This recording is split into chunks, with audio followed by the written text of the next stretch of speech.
আসসালামু আলাইকুম, সবাই কেমন আছেন? আজকে চলে আসলাম এফসিউর কয়েল সার্ভিসিং করার জন্য। আমরা এফসিউ থেকে কয়েলটাকে খুলে নিচে নিয়ে আসছি, আর এটা কেমিক্যাল মেরে এবং প্রেসার পাম্প দিয়ে সুন্দর করে আমরা সার্ভিসিং করতেছি। এই কয়েলটাকে আমরা এফসিউ ফিটিং অবস্থা থাকলেও সার্ভিসিং করতে পারতাম, কিন্তু করিনি, কারণ এই কয়েলটা অনেক দিন হয়ে গেছে, খোলা হয়নি। তার কারণে এটার ভিতরে প্রচুর পরিমাণ কাঁচরা জমে গেছে।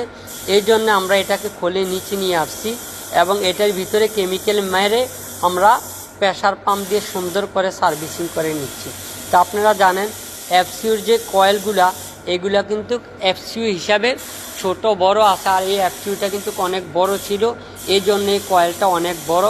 আমরা পার্ট বাই পার্ট এই এফসিউর কয়েলটাকে খুলে নিচে নিয়ে আসছি এবং প্রেসার পাম্প দিয়ে এটাকে সার্ভিস করতেছি। আর প্রেসার পাম্পের কিন্তু প্রেসারটা অনেক বেশি, এটা ডাইরেক্ট কয়েলের ভিতরে দিলে কিন্তু কয়েলের ক্ষতি হবে। এই যে দেখতেছেন, আমরা কিন্তু এটার যে পার্ট খুলে নিয়ে আসছি, এটা হচ্ছে সেন্সার এবং ড্রেনেজ লাইন এবং যে কভার পাইপগুলো আছে, আমরা সম্পূর্ণগুলো কিন্তু আলাদা করে খুলে নিয়ে আসছি।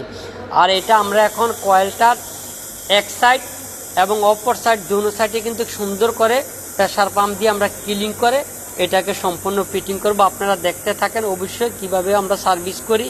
আসসালামু আলাইকুম।